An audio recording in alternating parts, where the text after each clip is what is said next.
back to the channel. Welcome to the Holderness course. Decided to come to Dimlington today. Yeah, start off Dimlington anyway, yeah. So we're here for the full day, so we may have a little bit move around depending on how the conditions and how things pan out. But Dimlington for starters, see how we get on. And it's not off changed mine, isn't it, since the last time we were here? It's totally different. But you know, this coast is I believe it's the fastest road and coast in Britain and changed daily really. But yeah, it's certainly changed since the last time I was down here.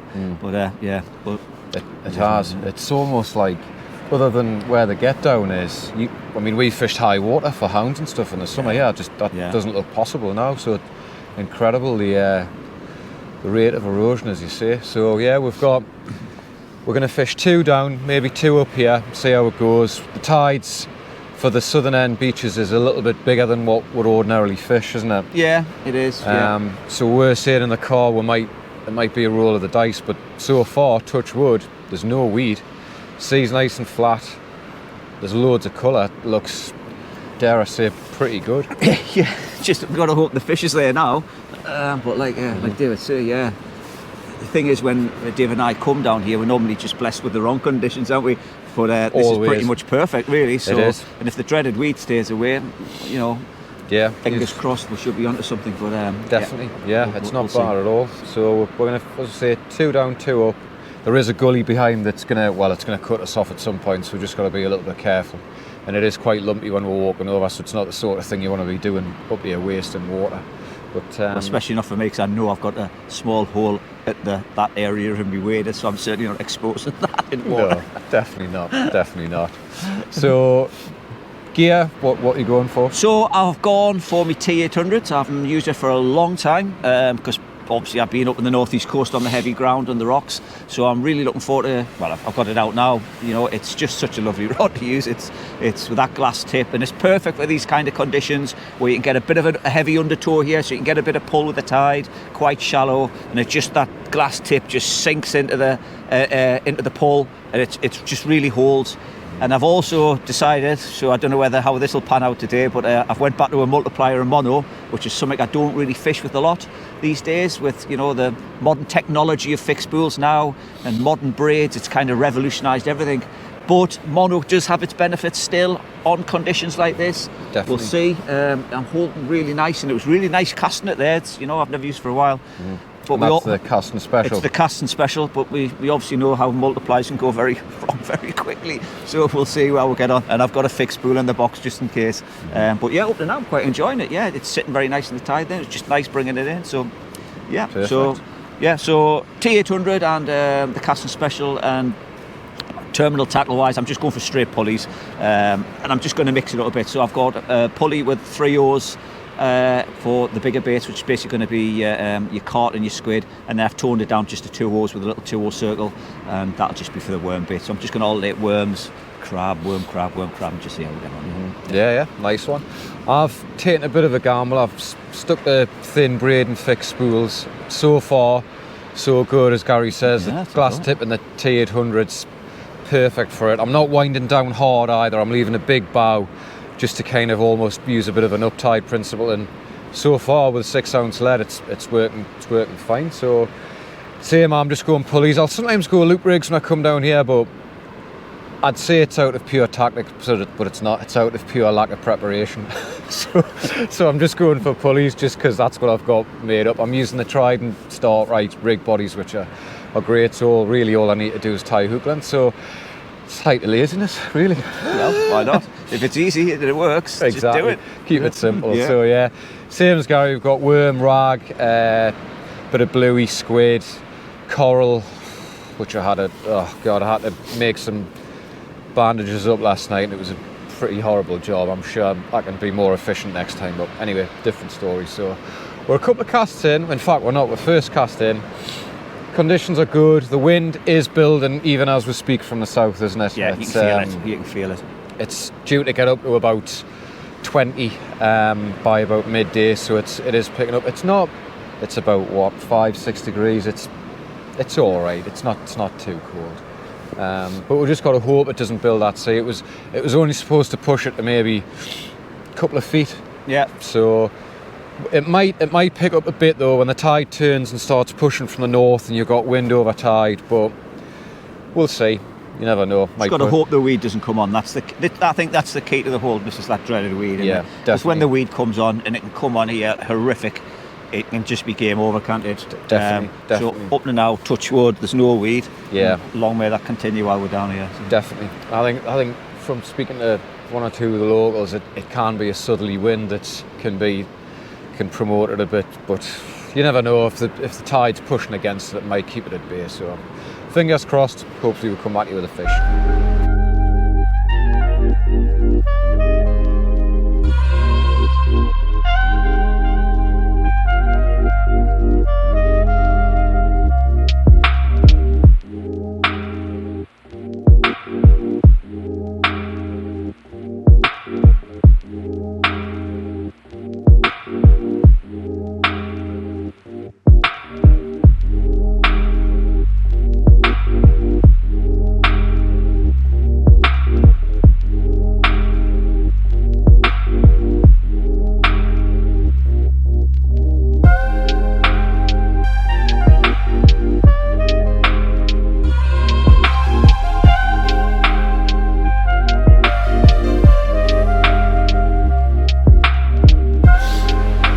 Right, first cast in. I'm just going to use pulley rigs today, so I'm using the Trident Start Right rig body.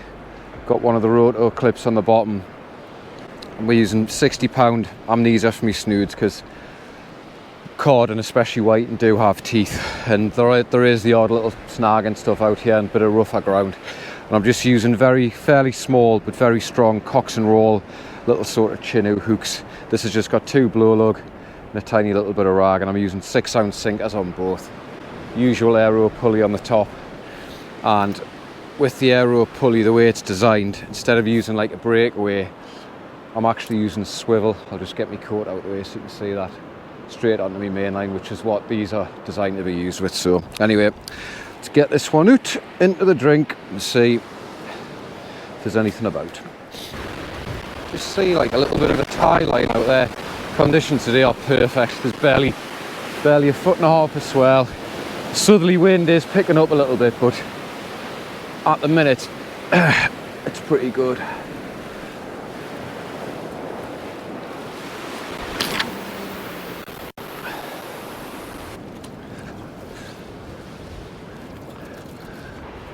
I'm intentionally not tightening up. Gary's using mono, which might well prove to be a smart move, because we're on the southern beaches today. We're at Dimlington. It is quite a big tide. It's probably a bigger tide than what would ordinarily fish down here, so I'm still going for thin braid. But I've got the glass tip on the T800s, but one thing I'm not doing is tightening up, so I'm still allowing a big bow of braid to hopefully allow the tide to dig into it, and as well as the give and the glass tip, it should just hopefully sit there nicely. So that's the theory. First rig, while I was getting sorted out, I just cast out with no bait. I just left it for about 20 minutes just to see what the tide was doing, see whether there was any weed. Came back and there was no weed, so perfect. So we've got about another just under 2 hours of the ebb, hoping that southerly doesn't build the sea too much. We're going to fish here probably maybe 4 hours, couple hours up, and then move, depending on whether any weed comes on, probably move down to easing. If it does start to get a bit weedy or there's too much pull, then I suspect we'll probably go further, maybe Aldborough, somewhere in that kind of roughly middle beach location. But other than that, conditions are pretty good, and it's nice to be back down here, especially with Gary. So hopefully it's worth the long drive and we'll pull a fish or two out.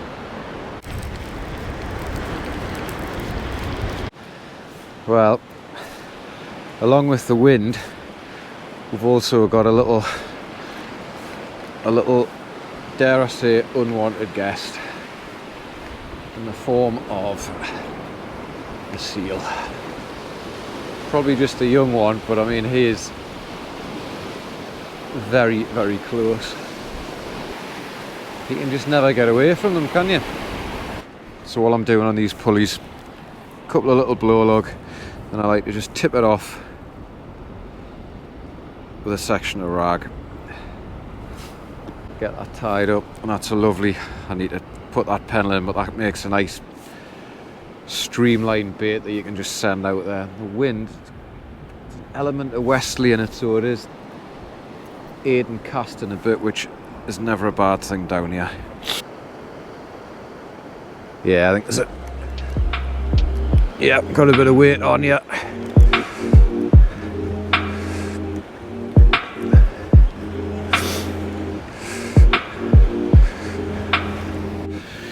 Right, well, first cast on the rag and lug. Nice little Holderness codlin. He's probably just size, but he was only nicely lip hooked, so he'll go back. That was just 2 blow lug, tipped with a little bit of rag, so not a bad start. I usually prefer the flood and getting fish on the ebb, so hopefully a sign of what's to come.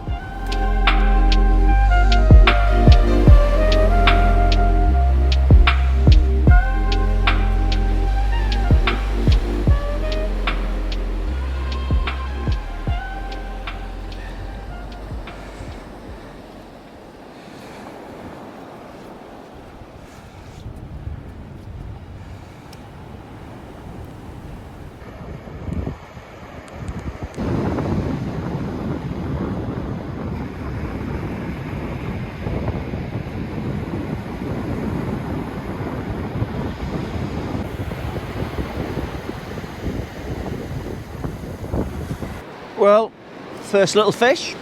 Obviously I was hoping for something a bit bigger, but a fish is a fish, and a little dab. So there you go. Just took the top pennel. Obviously it's nicely hooked, this fish. There we go.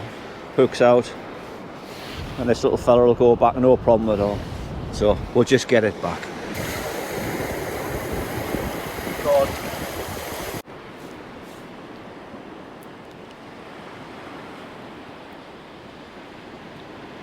Well, we are maybe an hour and a half or so into the session.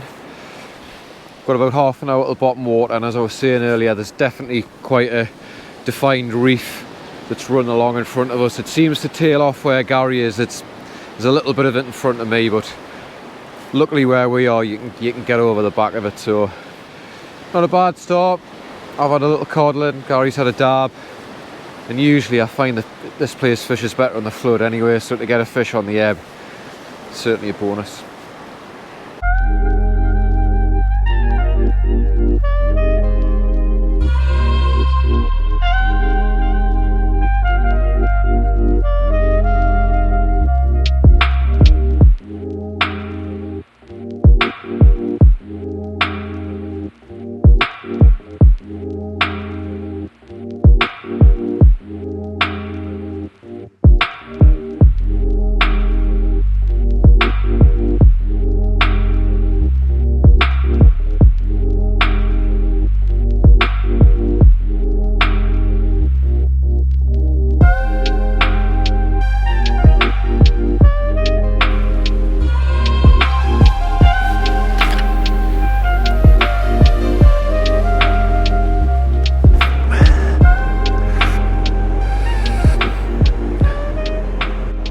Right, finally just had a bit of a knock here,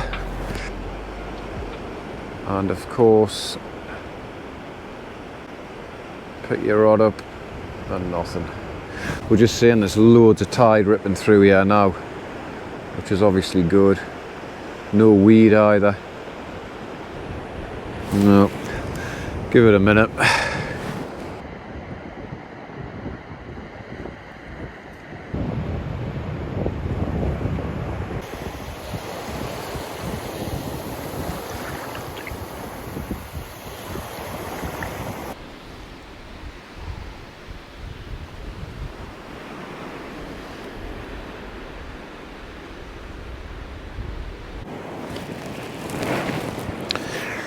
Right, well, we're about an hour and a quarter into the flood, and I don't know if you can see the rod tips from there, but they're bent over lovely in the tide now, so sorry, I'm just looking. Cuz looks like Gary might have something here actually. I'll stop waffling on, show you something much more interesting.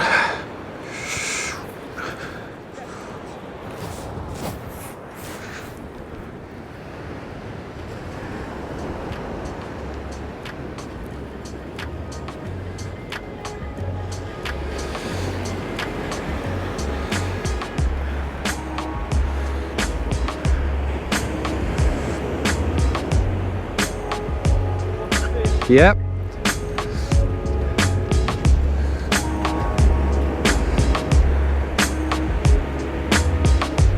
Yep, nice one.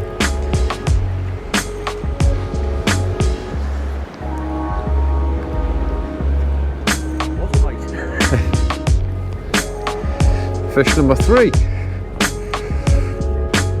Well, I thought I had a knock earlier on. I wasn't quite sure, and there was a seal milling about, and to be honest with you, I thought the seal had caught the line. But anyway, I've just wound in. There's definitely weight on there, and I've got it in. And we've got ourselves a little codlin. It's not the biggest fish by any standards, but it's a codlin. It's a nice one. Yeah, nicely hooked. I'm pleased with that, yeah. So it's done well to get that, because that was a whole carp wing and a whole very large squid.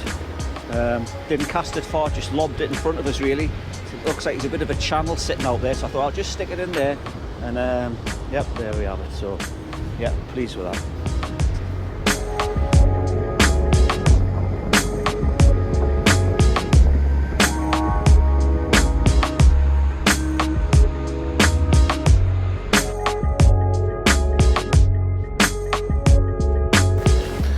Well, we're about hour and a half in. Is that right? Aye, hour and a half into the flood. Yeah. You've just had a fish. I've just had a fish. Absolutely dead over slack water, but it's to be expected, I suppose. Yeah. I mean, it's starting to rip in now.